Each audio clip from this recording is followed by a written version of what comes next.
Hi, everybody. Welcome back to Happily Booked, the bookcast, where two kindred spirits believe that the pursuit of happiness is the same thing as reading a good book and being able to talk about it. We are your hostesses, Brooke and Beck. And what's today? Today is It's September 11th. Oh, that is true as well. Wow. What a momentous moment. What a reminder. Yeah. Sorry, guys. Way to bring down the podcast. Okay. Our book club. That's what we're doing. It's book club day. That's what we're doing. Okay. So, yeah, today is our Neverwhere book club episode. I hope it's entertaining for everybody. This is also the last published episode you'll get that you will all probably hear for, I think, 4 weeks, because we're recording again in 3 weeks. And you won't get it for another week. So, yeah, 4 weeks, right? That makes sense. Yeah. The math is mathing. Okay. I don't math well, so gotta make sure I get that right. So, yep, this will be the last episode you'll hear for a couple weeks. Don't forget about us. We will be coming back, I promise. We have too much fun doing this, so. Yeah, we do. Okay, do you have a quote or I do something? have a quote. Let me take my glasses off so I can read it. Oh. Okay. A man is the easiest animal to put on a leash and the hardest to keep leashed, even when he chooses it himself. And this is from The Dragon Reborn. I thought so, yeah. So I was like, that's not a Neverwhere. That's No. for sure. But I should have done a Neverwhere quote. That's okay. If you want, I can do a Neverwhere quote. Please do a Neverwhere quote. Let's see. I had to pick which one I wanted to do. Okay.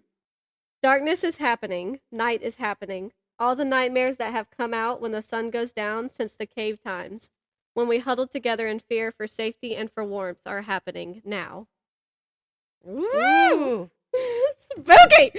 Okay, so yeah, that was from Neverwhere. Did you recognize it?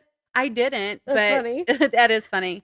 I also didn't have a physical copy. Yeah, so. And so when you asked me if I took notes, I listened to it mostly in the car. Right. So I didn't make any notes. So I hope I can actually contribute coherently to this. But I love this book.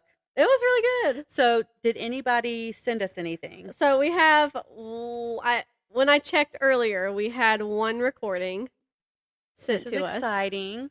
And who sent it? My mother. Can always count on her. Fans, right. Just checking. It's been 6 months. I checked it this morning. I mean, not on the computer, so that's probably what it means. Yeah. Yep. And I know that there was another person that I was fairly certain wanted to contribute, but it perhaps got away from them. Yeah. So it's, it's fine, I guess. Yeah. So, okay, no, she sent a paragraph. Okay, cool. That's fine. I mean, that's fine. Earlier, I could have sworn it was a recording, but she texted me, and she was like, I sent my recording, but I'm not sure now if it was an actual recording or if it was, or if it was like a voice text. And I was like, oh, well, I think it said recording, because I thought it did, but now looking at it on the computer, I'm pretty sure it's just a paragraph that she voice texted. That's okay. That's fine. I'm just glad somebody participated. Okay. So with all that being said, obviously there's going to be spoilers in this episode. Yes. So if you haven't read Neverwhere and don't want anything to be spoiled at all, anything to be chatted about that you're interested in finding out for yourself, don't listen. Don't listen. Because it's happening. Okay. It's happening, Captain. So there's that. Okay. I guess we can read what she sent. Okay. Okay, I think she sent it twice on accident. They look like the same thing. Okay, this is from Tracy Robinson, who also does our merchandise. So if you're interested, feel free to contact her. Should I give her email? btbmrobinson@gmail.com. Okay. And she can get you a price and get you what you want. I had a compliment on this shirt earlier today. Did you? I did, from Cherie, my that's so prenatal cool. coach, trainer. That's she was like, oh, I really like your shirt. I didn't know you had shirts. I was like, we do, hon. We got merchandise. Don't you worry. Anyway, so this email paragraph talking about Neverwhere by Neil Gaiman is from Tracy Robinson. I'm going to read it right now. I'm sorry you have to hear my voice so much. This is what she said. Okay, Neverwhere was good. I mean, it kept me interested, but I think that Richard Mayhew might have just gone crazy. But either way, I enjoyed the book, and I liked London Below more than I liked normal London. I liked the Marquis de Carabas. Is his name. Yeah. Carabas. It's spelled wrong on here, but it was voice text. A lot, too. I liked his character. It definitely had a lot of adventure and excitement in it, and yeah, it was good. I'm not a fantasy person normally, so I had a hard time getting into it at the start, but it was good. It held my attention, and my overall thought is that maybe Richard just lost his mind, and when he, quote, returned to sanity, unquote, he realized he liked the fantasy better. So he, quote, went crazy, unquote, again. But I did, again, like London Below better, and the Marquis de Carabas was my favorite character, and that's all. Thanks. And that's all. Thanks. Cool. Thank you, Tracy Robinson, for sending that in. Yeah. Richard kind of got on my nerves a little bit. I'm not gonna lie, but that's okay. That's okay. So, thanks for sending that in. I really appreciate that. I agree with pretty much most of everything you said. I feel like I'm the only person who gives books actual ratings in the world. Because I'm always I know you don't typically pick a number, and I already know that. But every time I ask somebody like about a book or whatever, and they don't give me a number rating, I'm like, am I the oddball? Am I the weird one? No, I mean, I see ratings a lot. Yeah. If I rated this, it'd be a 5. Ooh. And I think when I put it into my scribed that I did give it a 5. Yeah. And I know she listened to it on Audible, and you listened to it on Scribed because Scribed was doing me dirty for some reason. Don't know what was up with that, but I did listen to it on Scribed though yesterday a little bit because it was up by then. It was like Neil Gaiman has such a great voice. Oh yeah, I really enjoy when I listen to Neil Gaiman narrate stuff or storytell in general because he has such a good storytelling voice about him. It's really, he's really entertaining. The way he read it, not just the sound of his voice, because I could listen to him all day. Right. And I like a Scottish accent. So yeah. I mean, and he actually did like a couple different accents when he was reading. But his voice just has like a perfect sound to listen to. It really does. But like then, he should narrate just other audiobooks. Yes. But then like when he does the different characters too, like of course it's his book, so he knows how he wants it read, but it was amazing. He just did a great job. Yeah. All the way around. I think I'm glad you liked it in general. And I'm glad you really liked Neil Gaiman's voice. I don't know what I just said. So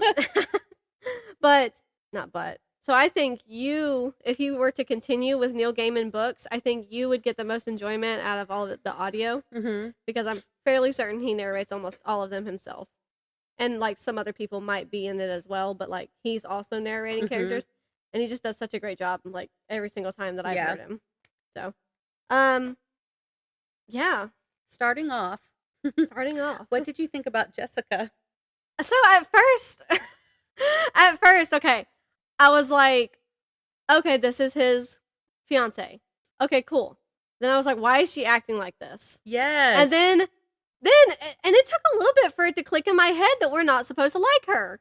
I did not like her at all. And then once it clicked in my head, I'm stuttering. The turning point, I'm excited now. The turning point for me with Jessica was that when she had said something like, she won't go to his apartment. She just won't go to his apartment. Yeah. At all. Because and what was described was because he's just a man. Yeah. And what do you mean? You're going to marry him. This is what you signed up for. Right. Like, yeah, there might be hair in the sink. Like, he's a man. It's not going to change after you get married. No, it's not. Like, you're going to have to get over it. Like, if you love somebody and care about somebody, stupid stuff like that doesn't matter. granted, this is obviously a fictional fantasy Right. book, so I understand. But like, that was where I was like, okay, we're not supposed to like Jessica. I get it. I obviously didn't like her at that point, Yeah. but I really, I know hate's a strong word, but I hated her. When there's a young woman, obviously hurt, dying, maybe, right? And she's like, we have to get to this she just dinner. Steps over her lifeless body, right?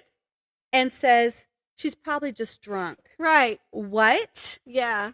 You like uncaring. You are the biggest sounding jerk right now. It's so terrible. Yeah. And Richard's like, Jessica, she has blood on her. Like, it's not like she's been hurt. Like, it's not she's just drunk. She has been harmed in some way. Oh my gosh. Yeah, I couldn't stand that. I did not like Jessica. And it did take a second though for me to like realize that we weren't supposed to like her. And I don't know if that was just my brain wasn't picking up on it or what. But you know, I did not like Jessica. Most of the women in this book, I didn't really care for. Yeah. There were some I really liked.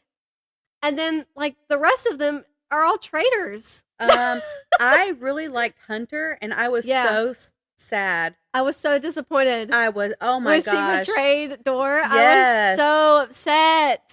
What was the biggest shock? Was it that Hunter was a traitor, or was it that I know I can't think of her name. Hold on. No, the angel. Oh my god. Islington. Yes. Or was it that he was the one behind it all the time? What was the biggest surprise and disappointment? That one, Islington, the angel. Yeah. That one got me. No, it wasn't even. Okay, so yeah, it was when you find out he was betraying them as well. Because when it clicked for me, it was when he went to call Vandemar and Krupp. Yeah. And when he went to call them, I was like, no! I know! And they're coming to you for help. Oh my gosh, the betrayal. I know! Oh my gosh. I hated it. I put a sticky note and I typed, what? Or typed. I wrote in the book, I was like, what? I was so upset. I was like, no. I know. Setting poor Dor up to, for failure here, for death and for failure. Oh my gosh. What did you think about like obviously you've read a lot of like high fantasy this year so far. And this is a different kind of take on fantasy. This is like a dark urban fantasy. Yeah. How did you like that compared to a normal high fantasy? I think it's great. Yeah. I like both. Yeah. I mean, both are fantasy. Yeah. The ability to do whatever you want, basically, in a storyline, I think that's great. Yeah. Because character development is very important, I think, of course, regardless of what you do. But the ability, I think, to really have a twist is easier in fantasy because you're not confined within normal constraints. Yeah. Meaning you can have an angel who's stuck in a picture or stuck in a room or whatever. You can't do that in a regular story. Yeah. So your twists aren't as crazy, maybe. The ability to have something or someone that you normally would look up to as a perfect being and them to not be perfect. And slap you in the face. I mean, it was just... And then they brought up that Lucifer was an angel and everything. And I was like, dang, you're right. You're right. It was a really good... it was interesting. And I loved how they had like the names of stations be actual people or places. And like their courts and stuff. Yes. It was fun. Like what are they called? The Black Friars. Oh, yeah. That was a really good section in the book. Yeah. That was when he went through the ordeal, like the test. I was like, this is actually kind of scary. Yeah. Like this is probably the most of Neil Gaiman's books so far that I've found have been a little freaky at some point, and like that was the freakiest part to me in the whole book. I was like, this was actually kind of scary. I think the thing that kept me from maybe being as worried as I maybe should have been at that point in the book is I, from the beginning, just assumed that Richard was the main character. the door was obviously she was a huge propellant in the storyline, but I always assumed Richard was the main character, and I guess because we started off with him, but I was not worried about him in that moment. It's weird, but I knew he was going to beat it. I just knew that. I mean, he's your hero in the story. And the hero has to live. Well, and he's just really a good person. Yeah. Just a normal, good guy. A good citizen, a good Samaritan, a good human being. Yeah. I liked Richard a lot. And I think, too, that's why I disliked Jessica so much. Yeah. Because they're such opposites. And didn't it talk about in the beginning when it described what Richard looked like? It basically said that he was like an attractive male, right? Like he was an attractive guy, right? Like I don't remember that part, but probably. I think it did. Like he was just a handsome guy, and I think it said something like, and he doesn't even realize how attractive he is. Oh, that's funny. Yeah, I don't remember that part. So I'm like, you could have had anybody, but you had Jessica. Yeah. Jessica sucks. And probably because she's beautiful. Yeah. He was thinking, wow, she's I got so lucky to have this gorgeous woman want me. She cares so much more about her reputation and her job than anything else. Than some hurt person. A hurt human being. Yeah. Or just hanging out with her fiance. I think a really good moral to learn from this story that Neil probably didn't mean to make a moral is that it doesn't matter what a person looks like. Yeah. It's who they are on the inside. Yeah. That's like a probably a very good theme throughout it. Yeah, I wonder if he did that on purpose or not. I don't know, but it feels like that should definitely be something we learned from this story.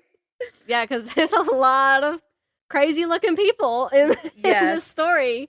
And you kind of step back and you're like, oh, should I trust them? Are they good people? I don't know. But then how they act really shows what their heart is. Right. Yeah, what was I going to say?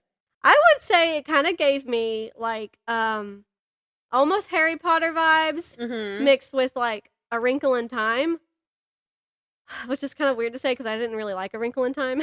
I haven't read it, so I don't. But I can see the Harry Potter vibes. Don't bother. I just found it boring. Like I just didn't really like it that much. It was just weird. It didn't, in my head, it didn't tie together at all very well. I knew it gave you Harry Potter vibes because you called Richard a muggle. I sure did. I sure did. Okay, I made a little note in my phone. Hold on, let me go to it.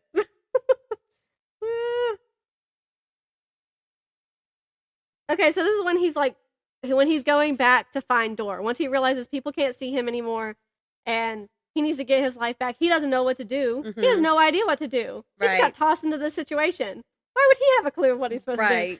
So he stumbles upon, I don't remember how he gets there exactly, but he stumbles upon the rat people, the rat speakers in the sewer. And I said, look, if a bunch of rat sewer people have me basically hostage and tell me that the rat's name is Master Longtail, there is no way I'm going to call him anything else. Right. Like, what? He keeps going, ratty, and they're all like, we're going to kill you if you keep disrespecting Master Longtail. Right. If they tell me that, if somebody comes up to me now with a pet rat or just a feral rat and says, this is Master Longtail, I'm going to call him Master Longtail. Like, he questioned, I did like him. It sort of sounds like I didn't like him. I did like Richard for the most part.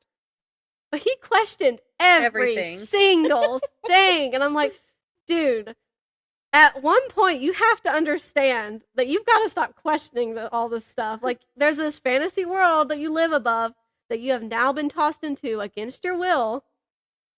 Pick up the pace. Get on with it. Because even though he does spend the whole book questioning everything, at the end, when he's ready to, when he wants to go back, yeah, he finds a rat and he's like, I know.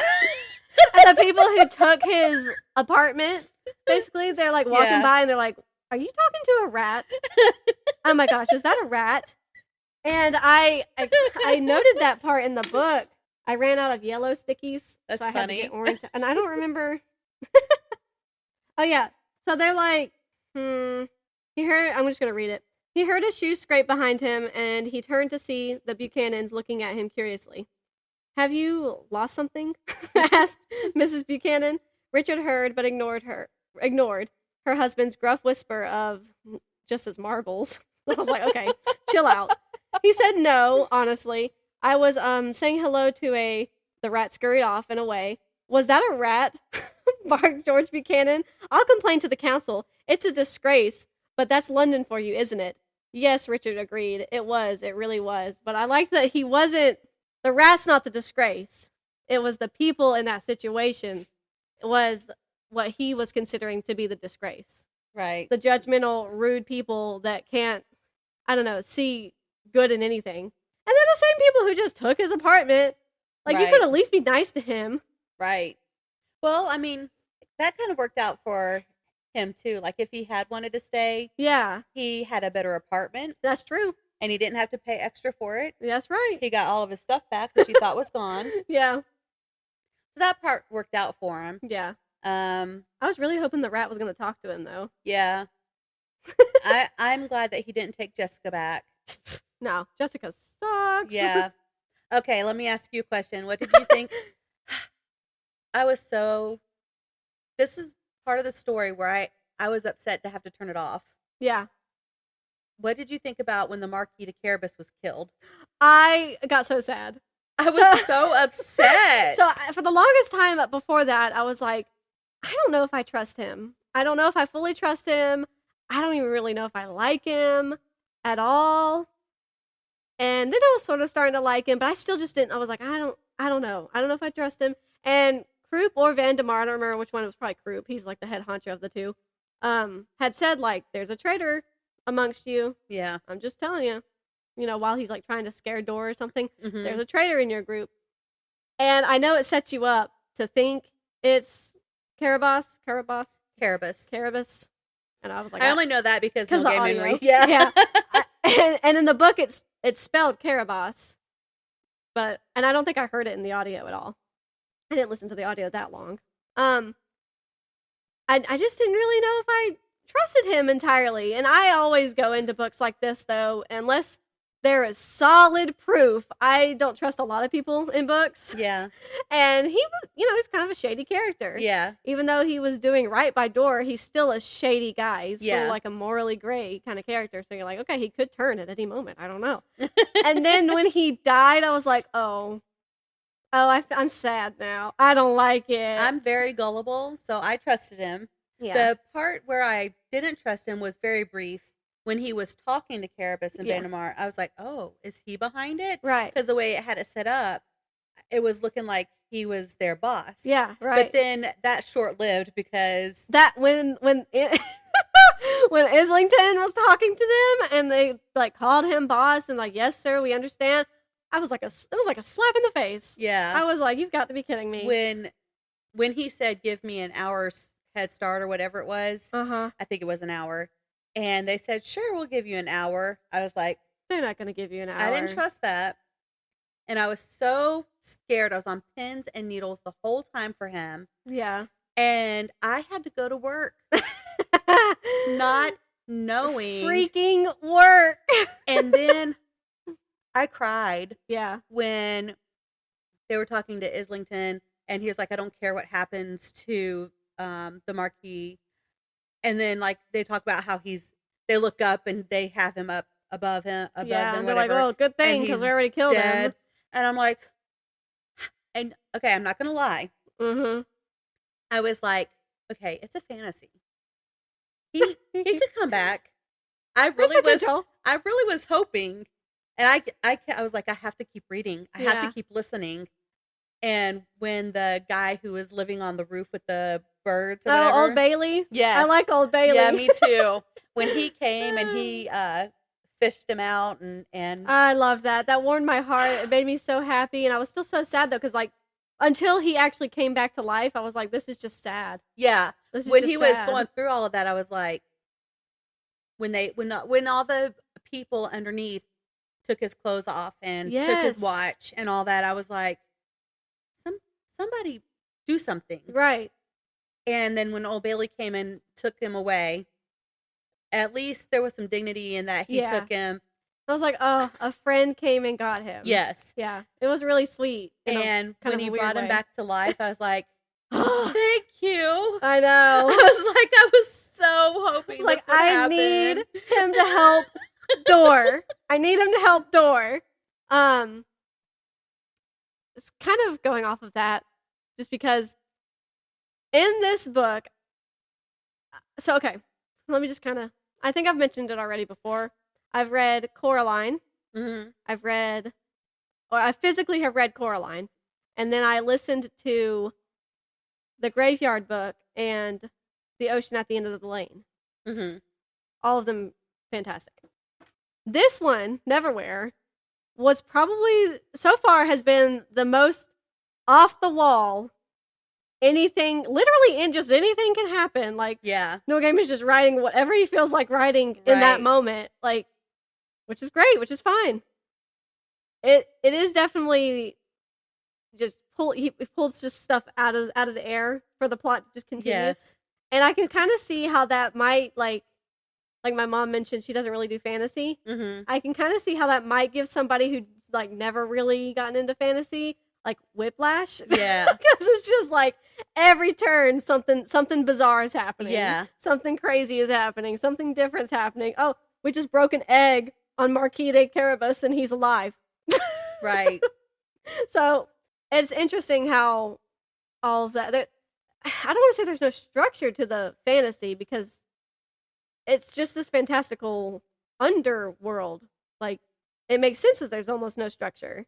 But I guess to help somebody who is maybe newer to fantasy, they would need some kind of structure. Like Harry Potter has structure. Like, maybe this shouldn't be the first fantasy someone reads. Maybe not. Oh man, how did you? I don't want to jump the gun. I'll ask you this instead. How did you feel when Anastasia died on the bridge? Hold on. Oh, the rat speaker girl. Okay, I was so upset about that. I hated that. Liked that later in the book they said she might not be dead. Mm-hmm. I was like, well, where is she then? Are we gonna find her again? Yeah. But I was really upset. I was like, because she was so scared to go onto the bridge. She was so scared, but she helped him anyway because he needed help. Right. And then she just disappeared. And that's why she was so afraid. Gone. I was very upset about that. Never even existed. Left. Very, very. I was really upset. And then the fact that Richard was so upset and concerned about her, and he was like, my friend's gone. Yeah. What happened to my friend? And everybody's like, the bridge took her. Come on, we gotta keep going. Yeah. She's just our lowly rat speaker. And I think he talks about her later on too. Like, I had a friend who got me here. Mm-hmm. It's sad. It was really sad. That was a really sad moment for me. Yeah. I hated that. It was almost sort of like, maybe I shouldn't. I didn't say it would be Harry Potter spoilers. Yeah, I won't. But yeah, that was really sad to me too.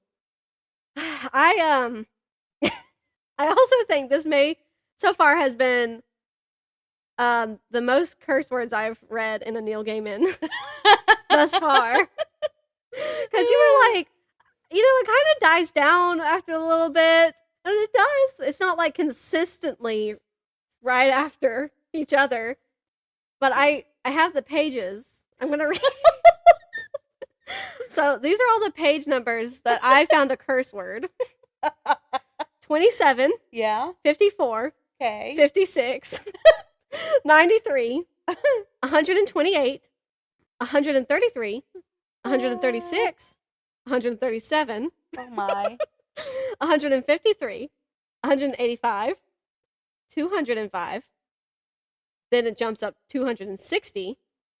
And then I put 263, and then I put kinda, because it wasn't really like an American curse word. Yeah. And then 299, 306, 316, 318, 336, 379, and 389. That's so funny. Honestly, for a book that was like 399 pages, not that bad. But I was like, it was just sprinkled in. Yes. Okay, speaking here of and there. the cuss words, and I don't want to be too graphic on this because I don't want to repeat it, obviously. Yeah. What did you think? I feel like this was an unnecessary scene in the book. The couple on the park bench. Oh, yeah. Like, they just start making out, and they had plans to do some other things right then and there on the park bench. I'm like, can you go somewwer? But then the things they say, like, he's talking about, but my wife, and she's like, bleep your wife. I'm like, okay. Oh my goodness. First of all, y'all are both trash. Second of all, you're rude for no reason. I was like, Neil, was this necessary? Why? Why? What purpose does this have in the book? I know. I was like, what? And then Richard's like, come on, Anesthesia, let's go. Or was it Door? It may have been Door. I don't remember. It was Door, but I don't remember either. Because he kind of, throughout the whole story, you don't really know how old, per se, Door is. Like, he kind of, like, looks at her and thinks of her as, like, almost like a daughter, sister kind of person. Yeah. And when he describes how she looks, he doesn't know how old she is. Like, she kind of appears young, but she's obviously wise. So we don't know how old she is. And then later on, when they both get a little, like, tipsy, and he's like, should I kiss her? Yeah. I'm like, please don't do this. Please don't do this. You literally don't know how old she is, and you said that, and you clearly think of her as, like, your sister. So I need this weird moment to pass. And thankfully it did, because she was like, nope. Yeah, that part was funny. Yeah. Like, that's odd. Oh my goodness. So you would have rated this 5 stars. How did you feel about the ending? I liked the ending. Okay. Okay. Could have gone either way for me. Mm-hmm. I was disappointed at first when he actually went back to his real life. Yeah. Because I thought, why would you go back? Just stay. Yeah. Because now all the trouble is over.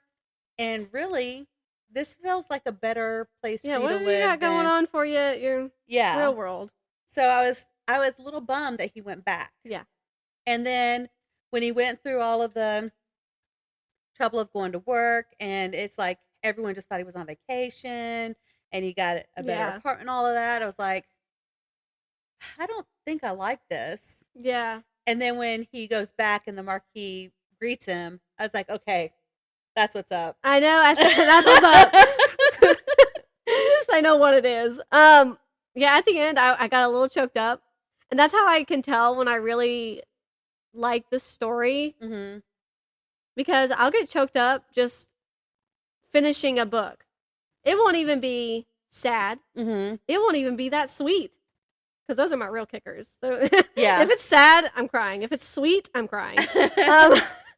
But if it's just like a good ending, I'm like, oh, my heart hurts a little bit. Yeah. Because it's over. But then I was like, I don't feel fully satisfied. I did feel like they left it open for another book, or like Neil left it open for another book. And I feel like he should write a book where Richard, the Marquis, and Dor go on a quest, an adventure to find her sister. Yes. And that's how it sort of, when Islington was about to get stuck through that doorway, and he was like, please wait, no, your sister's still alive. I can tell you all about where she is. And then he, goes away. I was like, oh, okay. When I'm done reading this, I'm going to look up and see if there's a sequel. There's got to be something. And there's not. But there should be. There should be. So, I haven't read it yet, but at the end, I have the short story, how the Marquis got his coat back. Yeah. And was that in the audio? It's in the audio. Okay. I will say that part confused me. And I was trying to go back and re-listen because I got confused with what was happening in that part, but I did listen to it. Was it just the transition to the short story that confused you, or like the actual plot of the short story? The actual short story. Oh, okay. Just curious. At first, the transition confused me a little bit. Yeah. But I picked up real quick what was happening. And maybe I was not fully focused. Yeah. On the short story, but I was a little confused. Yeah. I haven't read it yet. I know it's back there though. And so when I had looked it up, because I was like, surely there's got to be more, because it was really, really open-ended. Mm-hmm. And, like, that's fine. But I also would like to learn more and find out what happened to these certain people. I would love to read a story where they go on an adventure to find their sister. I think that'd be really fun. That'd be great. And what's going on? So I had looked it up, and there was a book he was working on, has not finished because he's like been doing other things like TV and whatever. You know, good for him. But it's called The Seven Sisters, and it's about what was that sister's name? Serpentine? Yeah. So it's going to be, I guess, about that. And we talked about that book a little bit. I keep hitting the microphone and my headphones. And I guess it's going to be about those sisters, but also it's just another exploration into London below. Mm-hmm. But I'm like, I don't want more of an exploration into London below. I want to follow along with Dor again. Right. I mean, and that would be an exploration of London below, but but we need those specific characters. We need this to have a conclusion. Yeah. I thought Dor was very smart at the end when she opened the door that she opened. Mm-hmm. I loved that blacksmith guy. I thought he was just the sweetest guy. He was great. Just a sweet character. I loved how he put her up, and then they're like talking. She goes, can you help me down? You're basically a giant, and I'm itty bitty. Yeah, I really like that. I mean, he was just a random, not random, but he was there for a reason. Yeah. But you don't know until he seems very random until that scene. I really liked him. I was like, wow, a normal, nice person. Yeah. Everyone else is a traitor, or they only seem to want something and will only help you if you help them. Yeah. Okay. It seems very much like a black market type of thing. Yeah. Where there's a lot of trading of things going on, and everyone owes everyone a favor, but you don't necessarily trust them. They just owe you something. Yeah. When they were at the first market, I don't even know which sticky note it is. This is when Hunter betrays them. Oh, so upsetting. I liked that character. I loved Hunter. That's such a cool character. Like, she's just tough. She's obviously a great, like, bodyguard, fighter. Like, she's so cool. And then she goes and betrays them. All for a spear, so she can be the greatest hunter, so she can kill this. Which really backfired on her. Yeah, it did. She sort of sucked when it came to that. I just thought when you get to the market for the first time, and Gesundheit, and he's walking by all the different people with their different shops and like all the random, witty, just silly things that people are there selling. It made me laugh. Like, one person was there, then they said, like, I got lost items, just lost items, certifiably lost. Nothing is, if you're looking for it, it's not here, but I've got lost items. Like, just something so silly. He's just so witty. Like, he's just so, there was just so many moments where I was like, that was so funny. Yeah. Like, that was just so funny to me. Like, I laughed out loud and thought, wow, that was just goofy. Right. And I guess I could see where your mom's coming from if you look at it from a non-fantasy point of view that he went crazy, but it's a fantasy. So I just looked at it as it was everything that's happening is happening because it's a fantasy. Right. And you can do anything in a fantasy world. So you can. I definitely thought that Dor was real and everything that was happening was really happening. There was a moment, and I texted you this just because I hadn't really had anything to support this. I just sort of, sometimes I just throw out random theories. Yeah. Especially when I read like thrillers, I'm just like, oh, it's going to be this. It's going to be this. I was like, I bet he's just dreaming. Yeah. All of this is just a dream. Yeah. He's going to wake up and be in his normal, boring life. But I also think that if that had been the case, that it would have been qualified or, clarified. Yeah. I think it would have mentioned. Yeah, no, all of this was definitely real. I don't think at any point Neil Gaiman intended for it to be, oh, he was just in a coma. Yeah. I loved how he just went insane. I loved that he did pass the, what is it called? The ordeal. The ordeal. I loved that at first he almost went crazy and then he was like, no. And he worked through everything. Yeah. And how stunned the bishops were that he wasn't dead or even halfway dead. I know, they walked in, they're like, oh, I guess we have to just take care of him until he dies. He's like, I'm fine. I mean, I'm a little shook in the head, but I'm fine. And they're like, don't forget your key. He's like, oh yeah. And then they're like, the reason I'm here. And then they're like, we lost the key. Yeah, I know. Oh my gosh. Okay, I guess when I had looked up these books, the books we were potentially going to read, Storygraph does a really good job at like notifying you if there are content warnings that you want to avoid. So when I had Neverwhere on here, or when I looked up Neverwhere, there's like a little I'm trying to go to it. There's like a little yellow triangle with an exclamation point. And if you click on it, it says, in their reviews for this book, users have tagged content types that you don't want to read about. And then that appeared once on some other book, and I was like, what are you talking about?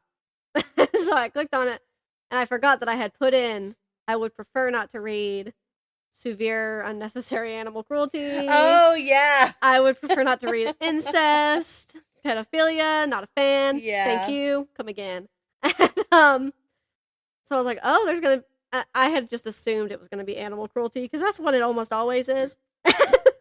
And Vandemar and Croup, mainly Vandemar. Disgusting. Yes. I kept wondering, I was like, how's Becky doing with this right now? Because this guy's nasty. Yeah, that very first time you meet them, and he's biting off the rat's head. Yes. Crunch, crunch. Like, I actually thought about you. And I was like, is Brooke going to want to listen to that or read this? I know. Every time I read it, I was like, ew. Oh, well, keep going. And obviously that counts as like animal cruelty. Like, that does. So what I'm about to say, just pretend I don't. But in my head, that's not as cruel as some other things I've read. Yeah. Because, like, in some other things I've read, a dog was getting on their nerves, and so they just hang the dog. Yes. And I'm like, that's so cruel to me that hurts my heart so bad. Well, I mean, he never tortured any of the animals. No. He killed them. No. The only creatures he tortured were people. Right. Yeah, no, he would just catch the animals and just eat them. And he even would eat dead animals. Did you have the alternate prologue? There was an alternate prologue at the end of mine. And so instead of at the beginning where you meet Richard and he's about to go to London for the first time, and he meets a lady who's like, I would avoid doors. And I thought that was really cute. And then he meets a person called Door. Yeah. But instead of all that, you meet Vandemar and Croup, and they're like, I don't remember where they're in London or somewhere like 1,000 or 100 years before it becomes what it is. And they're just sitting up on a cliff watching chaos, and Vandemar is eating a dead puppy. No, I didn't hear that. But he didn't kill the puppy. It makes sure to tell you he just found the puppy, and so he just eats it. Ew. And I was like, okay, well, at least he didn't kill the puppy. That makes me want to barf. That's so nasty. To me, that's worse than biting the rat's head off for some reason. Oh my gosh. Every time they just bit the head off, I was like, well, at least they died quick. I'm like, that is so gross. Like, it really sets you up to like despise these characters, like to really think of like they are very clearly the bad guys, right, and nasty and cruel and crude, and all they live for is to just hurt. Yes. And it's very obvious. I loved it when they were the first ones to get sucked into the door. Yeah, that made me happy. Yeah. I was like, bye. Peace out to you two, and peace out to Islington. Well, what was really funny was that the one was sucked in and the other one was like, and jumped in. All right. Oh, well, he's gone, so I'm going with him. Yeah. It's kind of funny that they were obviously partners. Right. But they also didn't seem like they had each other's backs that well. Like, I wouldn't have thought he would have just been like, well, I guess I'm going too. Like, I wouldn't have thought that. I didn't think they were that close, but yeah, I'm glad they were kicked off the boat. Yeah. Voted off the island. Yeah. I know when he went back to his normal life, I was like, well, I guess this is it.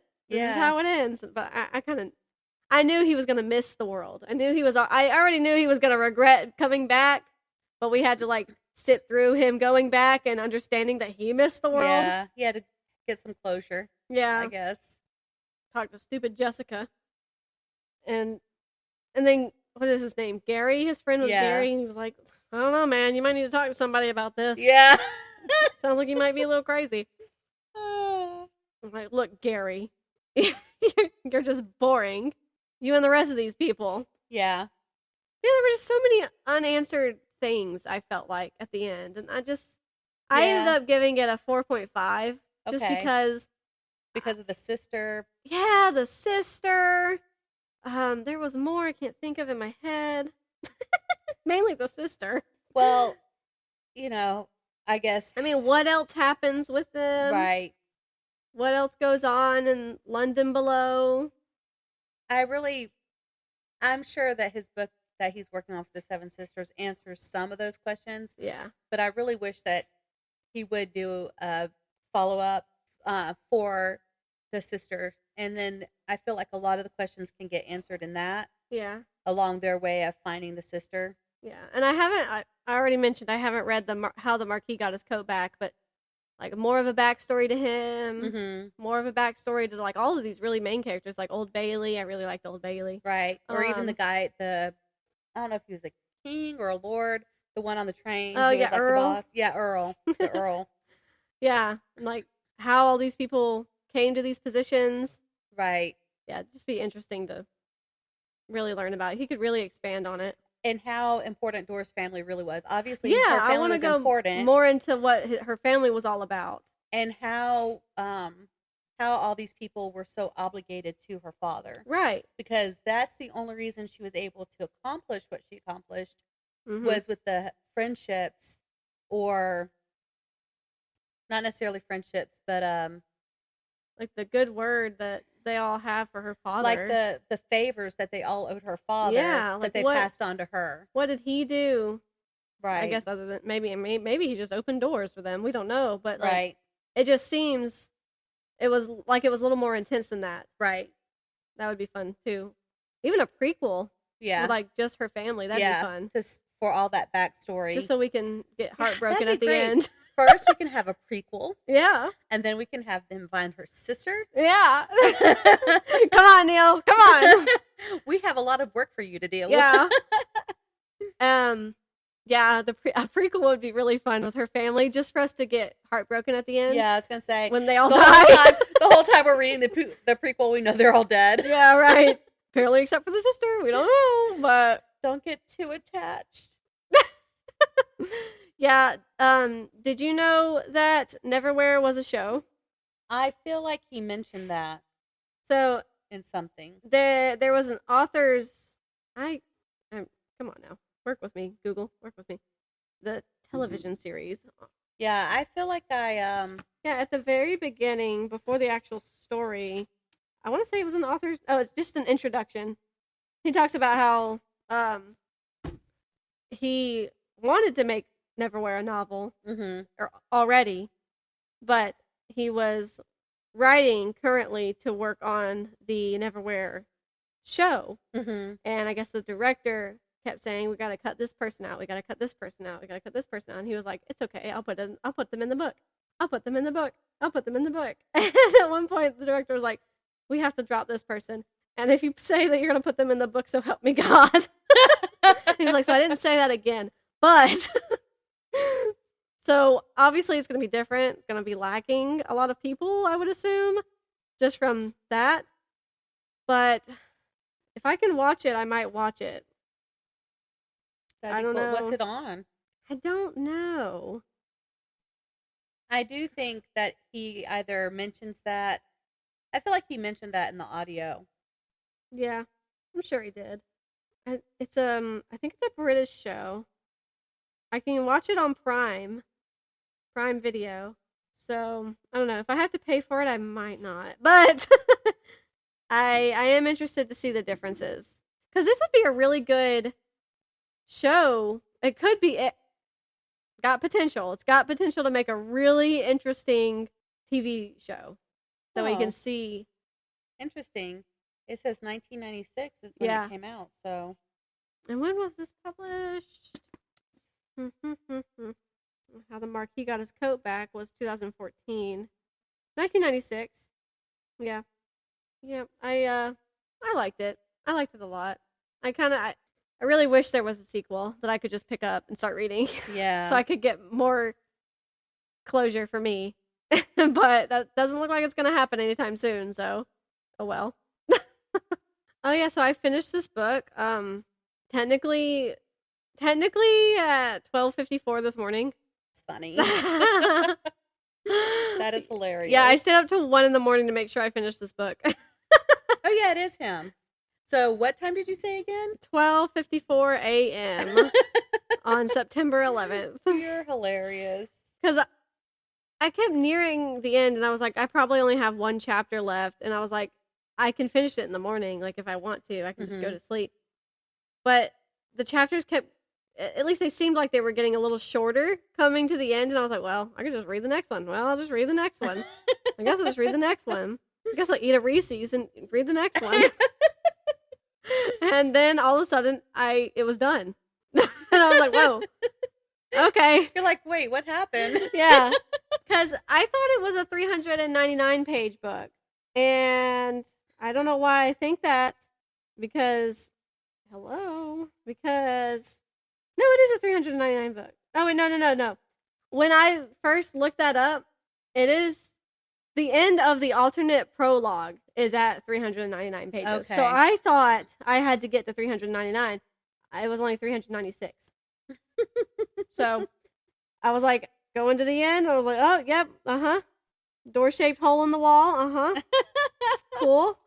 Oh, the Marquis de Carabas raised an eyebrow. Well, are you coming? I thought that was a really good line to end it with, too. Yeah. I thought that was really good. That was just really good. I love that the Marquis just knew he was coming. He was going to come back. I would enjoy reading more about him. Yeah. That character. I really like the Marquis de Carabas. Yeah. He was a good character.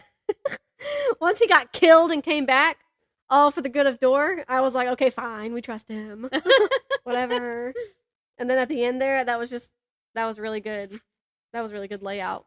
Really good writing. Obviously. That reminded me a lot of not Shadow and Bone, not that trilogy, but the duology that she has, Six of Crows and Crooked Kingdom, which you would also like, I think, if you enjoy Shadow and Bone, that trilogy. But that whole atmosphere of like gloomy, smoky, dark London, kind of shady characters, morally gray. We don't really know what's going on. We don't know who to trust. Right. That all kind of reminded me of that duology, Six of Crows and Crooked Kingdom by Leigh Bardugo. So that's just something to think about. So this is kind of pitched as like Alice in Wonderland, Alice's Adventures in Wonderland, kind of like a dark version. Did you really feel like it was like that? So I've never read Alice in Wonderland. I've only seen Disney's cartoon. Yeah. Well, that's not true. I have seen Alice in Wonderland with Johnny Depp. But there were three of those. I've only seen one of them, I think. I think I've only seen the first one of that, and I've only seen the Disney cartoon. If you compare it to the Johnny Depp movie, I could see that. Okay, yeah. Definitely not the Disney cartoon. But I guess I could kind of see that because, well, obviously she steps through a looking glass into another world. He goes through a door into another world. It's easier, I think, to get in and out of lower London or London underneath than maybe Alice in the Looking Glass because there's one looking glass she goes through, I think. And it seems to have multiple entrances to and from that world. Kind of just scattered. Yeah. And of course, Dor can go anywhere. What a handy ability. Because all she has to do is make a door. Right. So that is very handy. I guess I could see it, but I would have to actually read the book to give a a correct answer for that. Yeah, I didn't really. I also, yeah, I haven't read Alice's Adventures in Wonderland, so putting that out there. Yeah. But just from, like you said, the cartoon and the Johnny Depp version, I think I've only seen the first one of that too, though, anyway. I didn't really, I mean, other than just the parallel that, yeah, I stepped through a portal and you're in another version of this world, I didn't really think it was very, well, I don't know. There's not a lot of murder That's happening in Alice in Wonderland. Yeah. Although it is a little darker in the movies with Johnny Depp. Yeah. Than in the Disney cartoon, which obviously it wouldn't be dark because it was meant for children, so it wouldn't be as dark. Again, I haven't read the book, so I don't know what the actual theme is in the book. Yeah, for a second there when, who was he following? I guess it was Erebus down into the sewer for the first time. Or he was like just following him for the first time, and he like pulled out what Richard described as like almost like a sparkler. I was like, oh my gosh, they're gonna have wands. And then he just sets it down and they just keep going. I was like, okay. Guess they're not gonna have wands. Never mind. Oh. I liked at the beginning when Dora's first being attacked. And her mother says, wake up, you're in danger. Well, obviously, her mother was already dead. Yeah. So I liked that somehow her mom's spirit communicated with her, girl, you need to get up. Yeah. And move. And I like that she was so...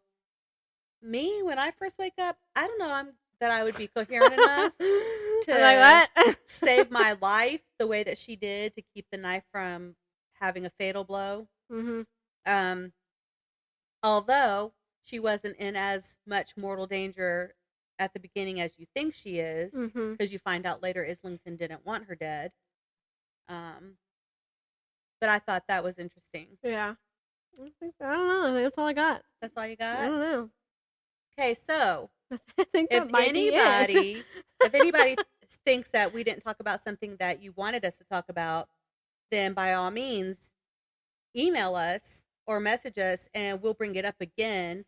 Yeah. In another episode and say, okay, just a follow up, and we'll talk about it. But I think we did a good job for me not having notes, and for me reading it until 1 a.m. I read when I got home. What was yesterday? Yesterday was Sunday. I don't know what I did. I don't know what I did, Becky. I woke up because Austin had to go to work. I think I slept in a little bit. Yeah, so I woke up at like, I don't even know, 8 o'clock maybe. And I got up, ate, fed the dogs, whatever, checked on the chickens. That girl. And came back, was like, okay, I'm gonna eat and read. I need to read this book. Because I didn't read as much as I wanted to on our little short trip to Alabama. Right. And I was like, okay, I need to read. I need to read this book. Gotta hurry up and read this before Becky comes over.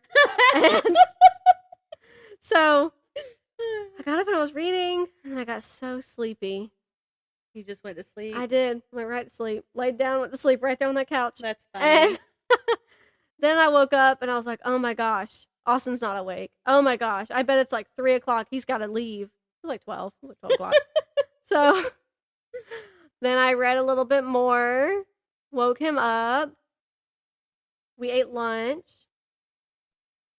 And yeah, I guess I ended up letting him sleep a little bit longer because of our trip back.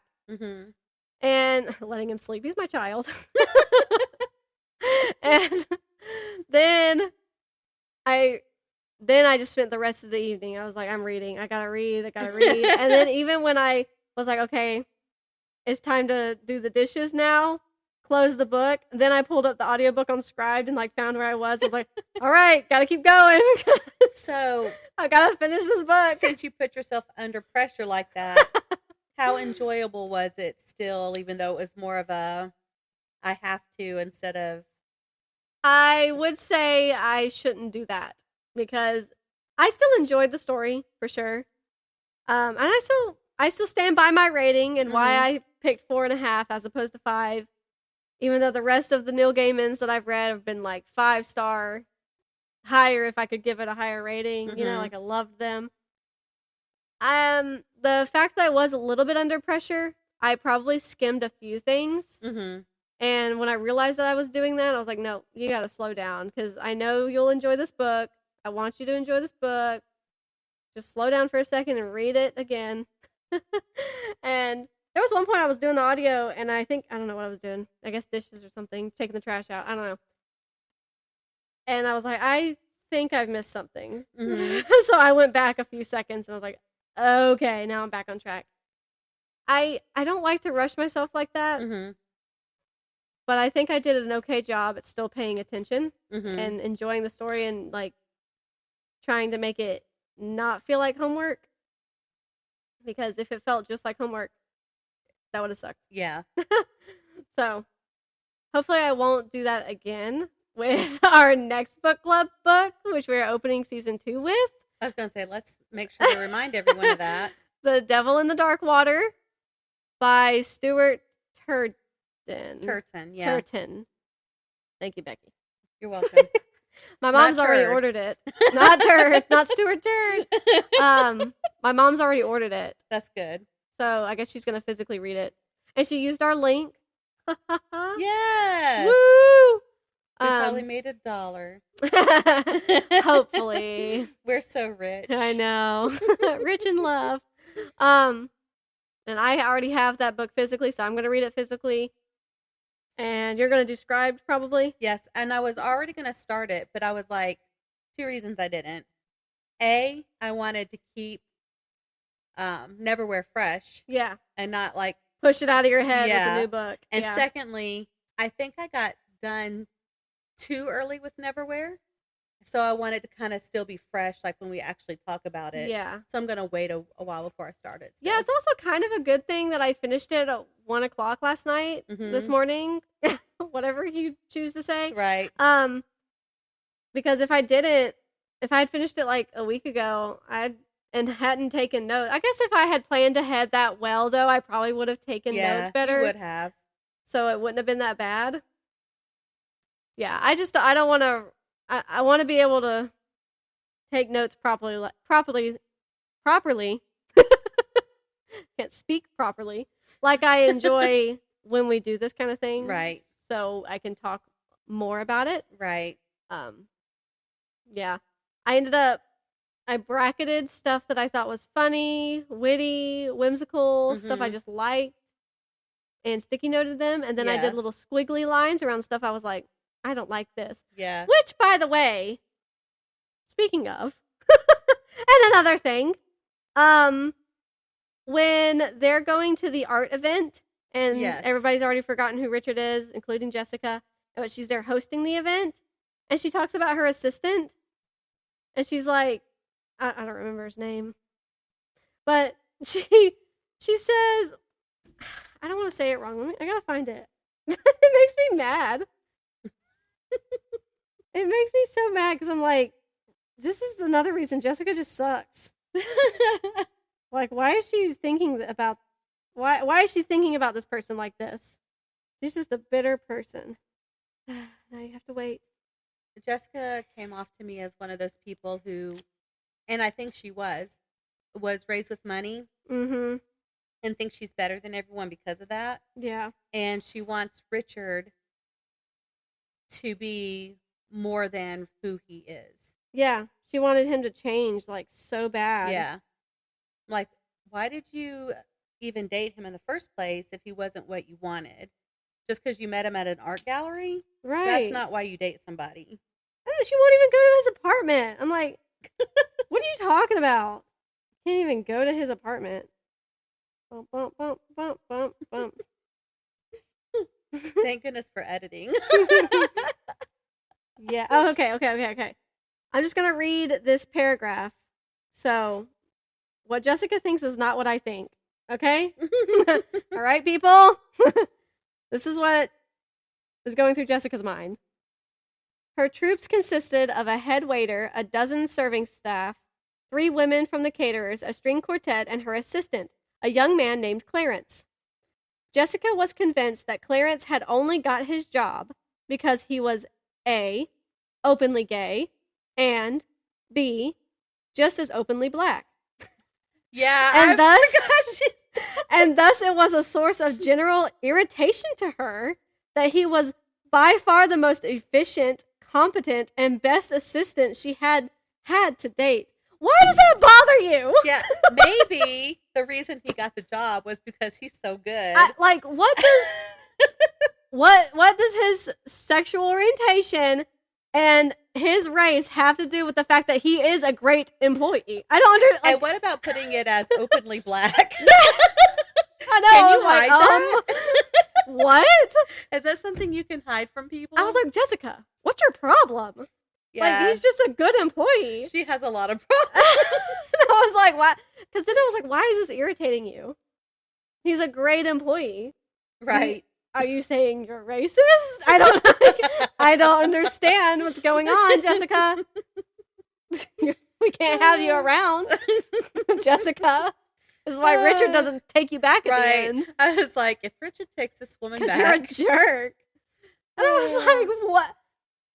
Why is this even happening? Why? So we can dislike her more. I guess so.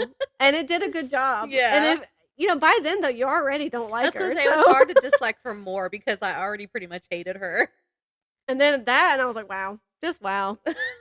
Wow. Sheesh. Anyway. Yeah, we don't like Jessica. And if you liked Jessica, I would like to know why. Right. If you have any other opinions about the characters that are different from ours, I am interested to know why. Just curious. So, email us. Please, somebody email us. Right. And it doesn't even have to be about this book. No. You can just say anything you want. I just want fan mail. Need me to sign something for you? Oh, yeah. Goodness. All right, you guys. So I think that's it. I hope this was satisfactory for your book club listen. Yes, me too. And I hope you enjoyed Neverwhere. I do too. I also hope you enjoyed it. I can really see why this maybe wouldn't have been the best first fantasy for somebody, or maybe even a first Neil Gaiman for somebody. Yeah, because it was a little sporadic. Well, it was my first Neil Gaiman. Though. Yeah, but I really enjoyed it. Yeah, and I think it helped that I knew he wrote Coraline. Yeah, and I've seen Coraline. Right. And the first time I watched Coraline, I was creeped out so bad, and I was like, "This is a kids' movie." And I think just knowing that, it helps set me up for what you could possibly get into. How he writes. Yeah. But I will say I've never read Coraline, so I don't know how it varies, but I knew already that I don't know if odd is the right word. I mean, but it's a little odd. It's a little odd Strange. how he writes. Peculiar. Yeah. He has a peculiar way of writing just based on that movie. So I knew that going into it. So that might have also helped. Yeah. Like if people had seen Coraline or had read Coraline too, that might have helped. Mm-hmm. Your mom. I don't know if she... I know she's seen it because Megan used to watch it all the time, but I don't know if she, liked it. Yeah. Enjoyed it. Or even put that together. Yeah, that is the same. Because it's been a long time probably since she's seen it and probably didn't register in her head. This is the same person. Yeah. Right. Because I don't remember how I found that. I think you told me that. I think I did, yeah. And because I didn't even know that the movie was based on a book. Yeah. And so... It's spooky. Yeah. It's a spooky book. And so probably if she had known that going in, maybe it would have set her up better for what she was going to be reading. Yeah. But I hope she still enjoyed it. Yeah. Maybe not on the same level that we did. But I hope she still enjoyed it. And when she first messaged me and she just said this is kind of a weird book. It is a weird book. And I'm like, oh, but there's so many worse books that are weird, that are really weird. Yeah, they're not, they're not weird in a good way. Yeah. This is weird in a positive, quirky way. Yeah. A whimsically magical way. Yes. Yeah, no. I've read some weird stuff and I'm like, this is kind of dumb. It's just kind of dumb. Yeah. But it happens. It does happen. I think if you do a Neil Gaiman again soon, I think you should read either The Ocean at the End of the Lane or The Graveyard Book. The Ocean at the End of the Lane is the one I'm leaning towards wanting to read. Okay. I think you'll like it. I feel like you'll really like The Graveyard Book. But I don't know. Well, I might. I probably will. I don't know why I wouldn't. I don't know which one you would like more. I don't know. I think I like The Graveyard Book more. I think maybe that's why I'm like. I think The Ocean at the End of the Lane is the most recent one you've read. Is that correct? I think it was The Graveyard Book. Oh, was it? Because it was Coraline, The Ocean at the End of the Lane, yeah, The Graveyard Book, and then Neverwhere. So in my scribe, The Ocean at the End of the Lane is recommended for me. It's a great title. It is a great title. Yeah. After that, though, you're going to be like, I need to listen to The Graveyard Book. That's funny. So I don't know if I want to start it right now. Yeah. Just because I'm still in the middle of Ezra Hodden. Yeah. And we're getting ready to do our book club book. So I don't want to start it because I don't know that I'll be finished with it when I need to start our book club book. And I don't want to leave off. I will be so upset if I'm at a really good part and I'm like, oh, well, I got to read this other book. Well, I know that's what I did with rabbits. So I'm going to be hopping back into rabbits now. Yeah. Because I was like, I really like rabbits, but I've got to read Neverwhere. Right. I put it off for too long. Right. And I'm reading The Dragon Reborn, which I put off this week because and it's really good. It's not like I didn't read it because I wasn't excited. Right. It really starts off strong. Mm-hmm. But I had the market on Saturday with the girls. Yeah. And so we prepped all week for that. So I didn't really have a lot of reading time for that. But I can't wait to get back to that. And I'll be reading that tonight for sure. Yeah, I'm really eager to see how Rabbits ends.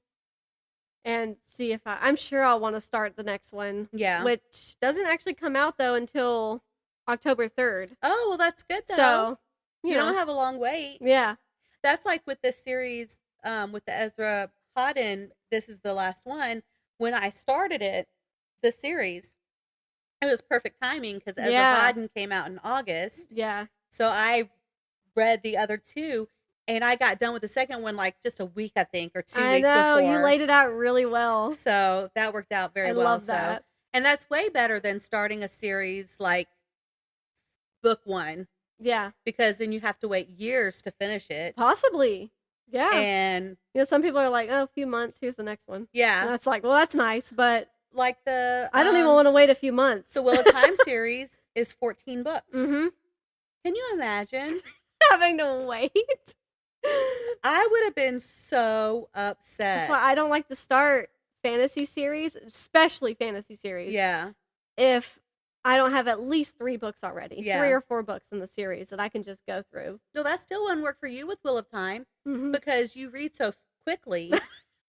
Thank you. That's a very nice compliment. I mean, so say he was on book 10 right now and you'd read 4. No, not even that. Say he was on book 5 and you read 4 and you're like, well, dang, I'm going to get through book 4. I have one more. And then how long is it going to be? And then when? Yeah, I don't have the patience for it because like if I'm invested now and I don't want to give up on it. Yeah. And I think the next Rabbits book, it's called The Quiet Room. I don't think it's the same characters. I think it's going to be a different thing. So it's okay if I had to wait a little bit longer. It's still the same concept. It's just a different group of people, I think. Right. I'm actually going to try to read it on Kindle. So. Oh, okay. Wish me luck. Kindle read. Wish me luck on that. Yeah, because we already know how that goes. Yeah, so I'm going to try to do better about that. Not that I have to do better. Not that anybody's told me I have to do better. I just feel like it would be better if I increase that habit of reading some books on a Kindle as opposed to constantly buying every physical book I want. When I get done with the bedrooms, I want my sister to come over and put bookshelves like in a whole bunch of places. Yeah, everywhere. And just put, on Instagram. I'm sorry, everyone's like, I thought we were wrapping this show I know, up. I thought y'all were done. On Instagram, I saw this picture of like this bedroom, and it had bookshelves, like as a headboard, and I'm like, all along the walls. Yes, I'm like, wait, I never thought that could be a bedroom style. Never even crossed my mind. I would love, if we just had one extra room in this house, I would love to just library it up. Well, my dream is still holding strong, though, that one day when we get the barn finished. Well, you know what you could do? You could. Tell me, Becky. Austin, don't listen to this. This whole wall could be bookshelves. And you could get one of those library ladder things. I could be like Belle in the Beauty and the Beast. You'd have to do something with the fan because you wouldn't want to chop your head off. Yeah. But or like over there. Maybe. Yeah. Yeah. I mean, why stop here? I know. Just the whole room. Austin would be like, okay, let's tone it down just a notch. Imagine you win the lottery, you send Austin on vacation, and he comes back. If we win the lottery, I'm adding on to the house. Adding on. He's like, wait, when did we have this? Yeah. What's going on? What happened? What's going on? I'm going to add like at least 2 more bedrooms and 2 more bathrooms. And then a library for me. Right. Well, you can have your library atop your barn. Yes, that's my dream right now. I would be completely satisfied if I had that. I would love that. Okay. Okay, fine. I think for real, we're done now.